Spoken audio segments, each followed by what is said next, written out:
You open the cellar door or head down into the basement, and you are immediately hit by that heavy, sweet, and musty odour. It's an unmistakable scent, the smell of your harvest rotting. That's the moment your heart sinks straight into your boots. Has all that work, the digging, the watering, the harvesting you spent all summer on, is it all heading straight for the compost pile? Stop. Hold the panic. Right now, we are launching a full-scale rescue operation. Did you know that even if the rotting process has started, you can save up to 80% of your stored goods? But you have to act fast. And most importantly, you have to act correctly. Most people make one fatal mistake when trying to salvage their vegetables, and that ends up destroying what's left. What is that mistake? I'm about to tell you. First, let's understand exactly what we're dealing with, so we're not fighting a losing battle. Storage rot isn't just bad luck or coincidence. It is a biological process driven by the activity of fungi and bacteria. They live everywhere, in the soil, on the skin of the vegetables, and on the walls of your cellar.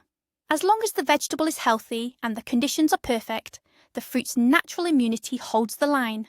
But let the temperature fluctuate, the humidity spike, or even a tiny scratch appear during harvest, and the enemy breaches the defences. We are going to act like doctors in an intensive care unit. First, we isolate the sick, then we disinfect, and finally, we change the conditions in the ward. Your cellar. We have specific tools for this job: sorting, dehumidifying, natural antiseptics, and proper ventilation. Forget the common myths, like just air it out and everything will be fine. This requires systematic work. So the first step in your salvage operation is a complete inventory and sorting. But there's a crucial detail that many people miss. You can't just reach into the bin, pull out one rotten potato, and call it a day.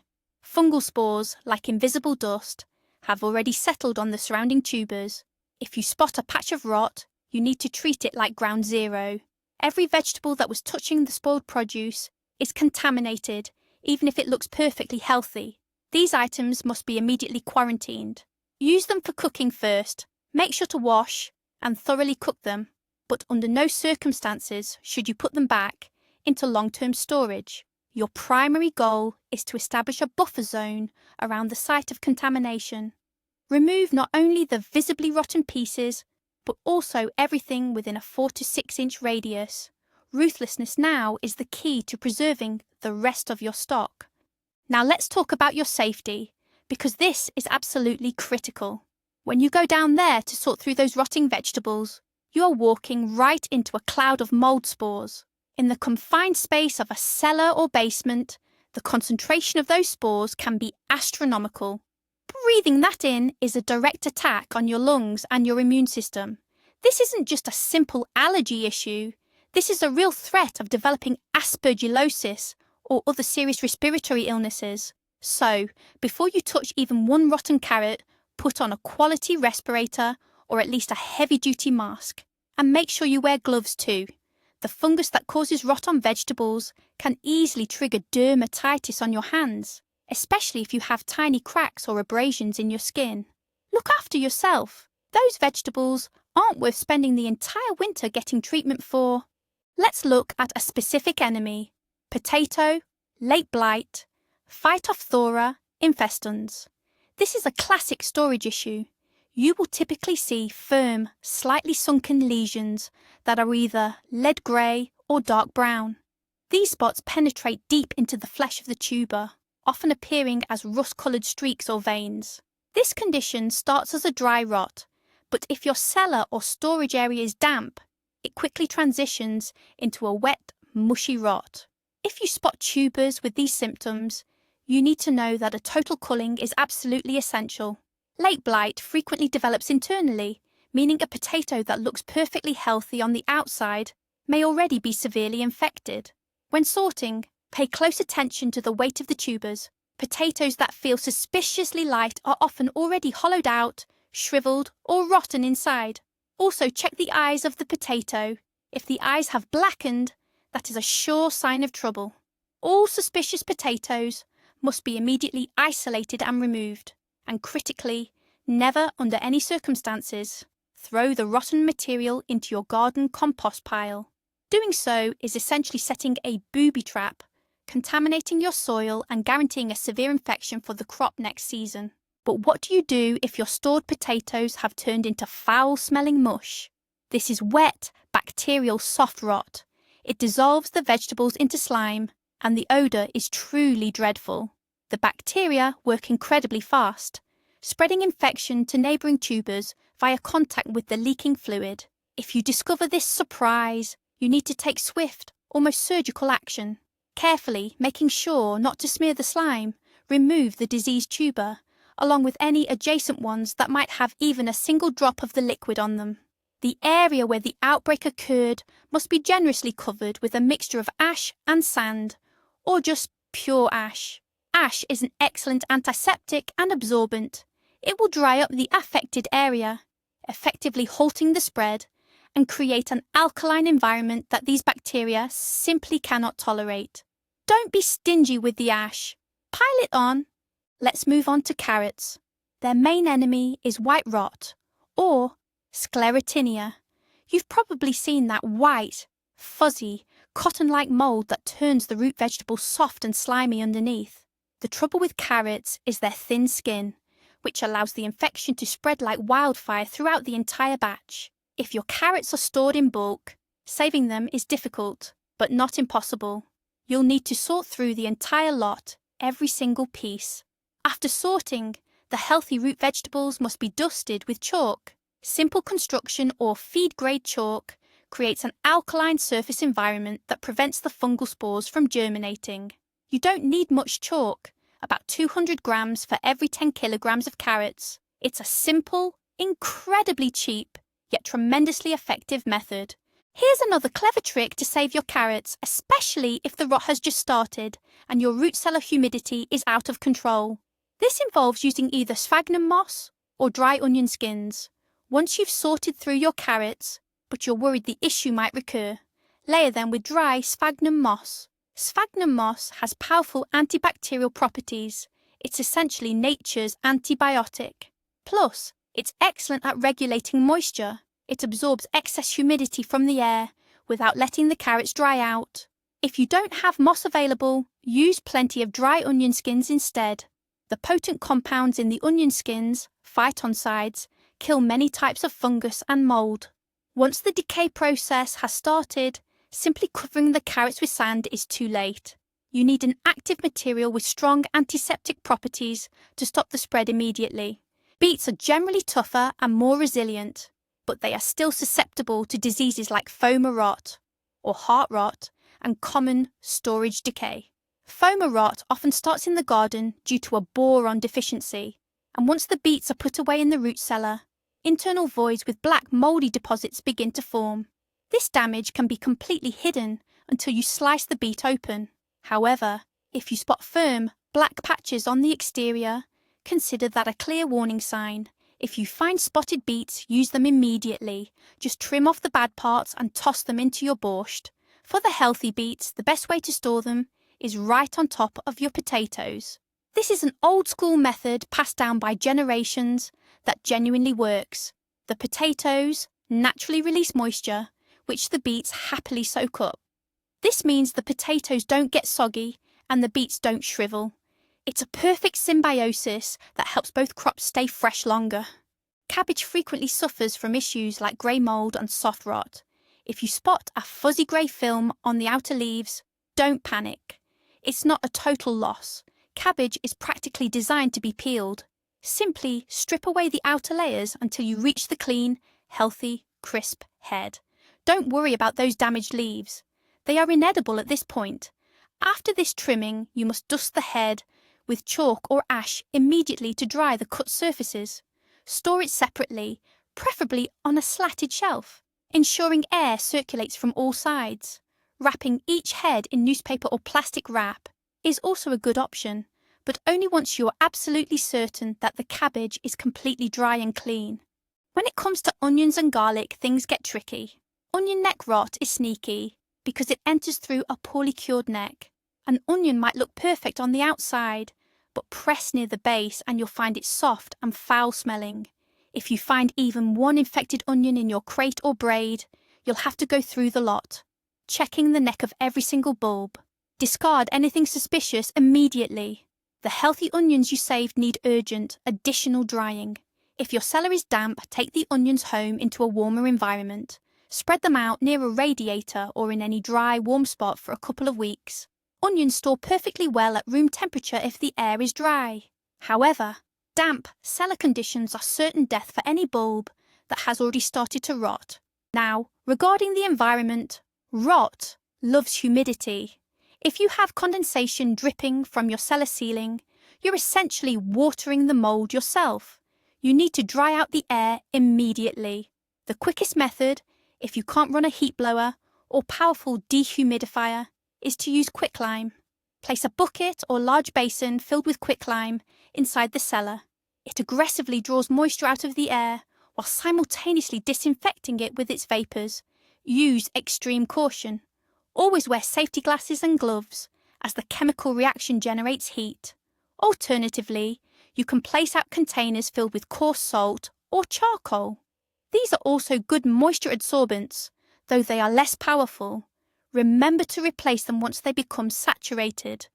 Drastic temperature swings are another major contributor to spoilage. When the temperature bounces between freezing and thawing, condensation forms directly on the vegetables. A single drop of water is the perfect launchpad for fungal spores. Your main goal is maintaining stable temperatures. If it gets too warm, open the vents and air circulation pathways overnight when the outside air is cooler.